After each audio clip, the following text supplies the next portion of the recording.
This morning I'd like to talk about some good news and some bad news as we confront our economic crisis. The bad news is well known to Americans across our country as we continue to struggle through unprecedented economic turmoil. Yesterday we learned that our economy shrank by nearly 4% from October through December.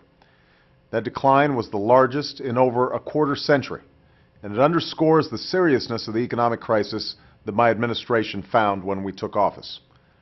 Already, this slowdown has cost us tens of thousands of jobs in January alone, and the picture is likely to get worse before it gets better.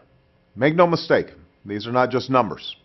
Behind every statistic, there's a story.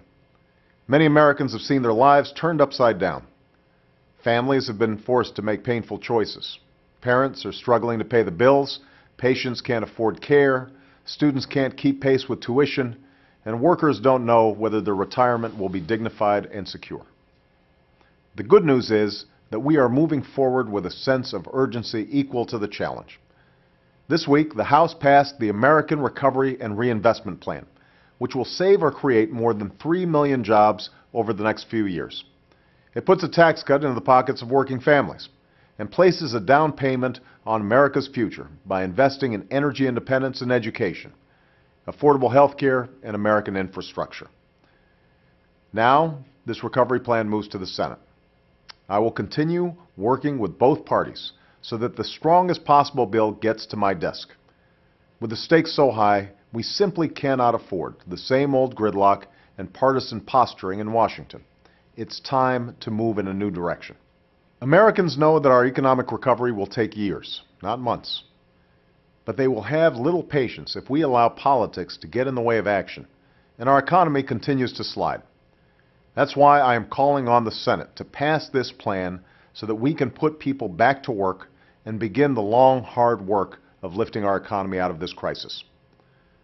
No one bill, no matter how comprehensive, can cure what ails our economy.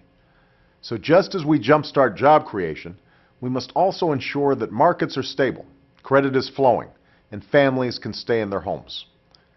Last year, Congress passed a plan to rescue the financial system. While the package helped avoid a financial collapse, many are frustrated by the results, and rightfully so. Too often, taxpayer dollars have been spent without transparency or accountability.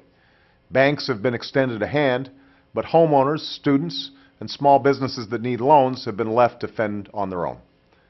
And adding to this outrage, we learned this week that even as they petitioned for taxpayer assistance, Wall Street firms shamefully paid out nearly $20 billion in bonuses for 2008. While I'm committed to doing what it takes to maintain the flow of credit, the American people will not excuse or tolerate such arrogance and greed. The road to recovery demands that we all act responsibly, from Main Street to Washington to Wall Street. Soon, my Treasury Secretary, Tim Geithner, will announce a new strategy for reviving our financial system that gets credit flowing to businesses and families.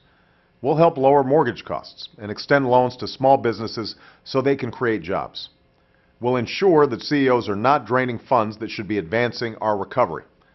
And we will insist on unprecedented transparency, rigorous oversight, and clear accountability so taxpayers know how their money is being spent and whether it is achieving results.